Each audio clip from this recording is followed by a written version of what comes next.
You didn't find this by accident. This message must be meant for you. Thousands of people showed up to the airport, thinking they were going somewhere. And then, just like that, their flights were gone. No warning that mattered. No backup they could afford. Just stuck. Some say, that's business. Companies fail. Others say, no, people got left behind. But here's the part nobody agrees on. What happens when the only option you could afford disappears overnight? Because for some people, this wasn't an inconvenience. It was being stranded with no way out. And if you were in that position, what would you expect the world to do for you? So what does God say when systems fail and people get stuck in the fallout? Because what the Torah, the Gospel, and the Quran say about this might not just explain the situation. It might challenge what you would do next. Here's what happened. Spirit Airlines suddenly collapsed, stopping operations and leaving thousands of travelers stranded across the country. No warning most people could act on. Just canceled flights, empty counters, and confusion. People stuck in airports. People trying to get home. People realizing they can't afford another ticket.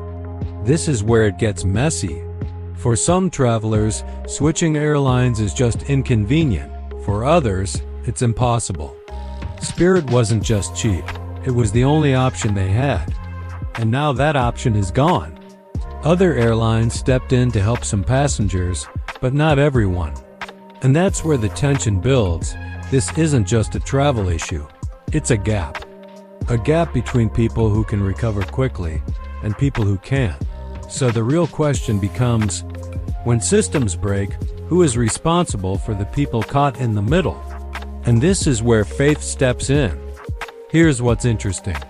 The Torah talks a lot about fairness, especially when it comes to people with less. It says, "You shall not oppress a hired worker who is poor and needy." Deuteronomy 24-14. That's not just about wages. It's about how systems treat people who depend on them.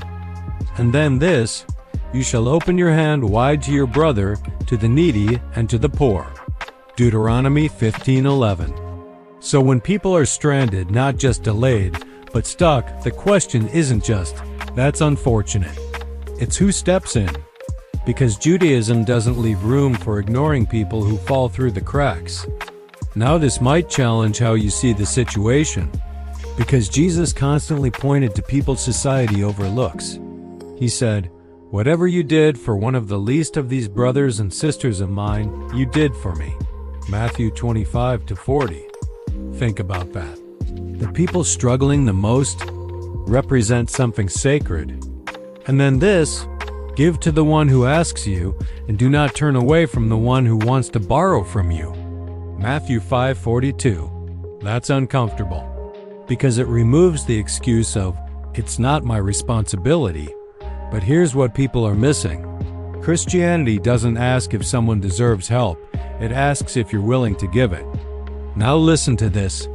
It says, "Give full measure and do not be of those who cause loss." That's about systems, business, trade, fairness. Don't leave people short. And then this, "And cooperate in righteousness and piety." That means when something goes wrong, you don't stand alone. You step in together. But here's what stands out. Islam doesn't separate business from morality. It holds people accountable for how their actions affect others. So what do all three say together? When people are left vulnerable, you help them. When systems fail, you step in. When someone is stuck, you don't ignore them. But here's what people are missing. We've normalized separation. That's not my problem. That's just business. They'll figure it out. This is where it gets uncomfortable for the rest of us, because these teachings don't allow that mindset. They say you are connected, whether you like it or not. And here's the hard truth. It's easy to care when it doesn't cost you anything. But when helping someone means inconvenience, time, or money, that's when the real test begins. And maybe the real issue isn't that systems fail. Maybe it's what we do when they do. So now this turns to you. Not the airline, not the headlines. You. Because right now, there are people sitting in airports trying to figure out how to get home. And the question isn't just what happened, it's what now. This is where it gets uncomfortable, because faith doesn't stop at awareness. It moves to action. So ask yourself, what kind of person are you in moments like this?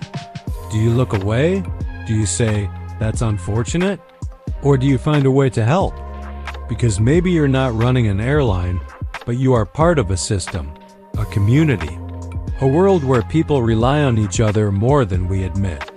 So what are you willing to do when someone else is stuck? Because in the end, this isn't just about flights. It's about people trying to get home, and whether we see them as strangers or as neighbors. So don't just see the situation, see the person. If you enjoyed this video, give it a like, and head over to our YouTube page for more content like this.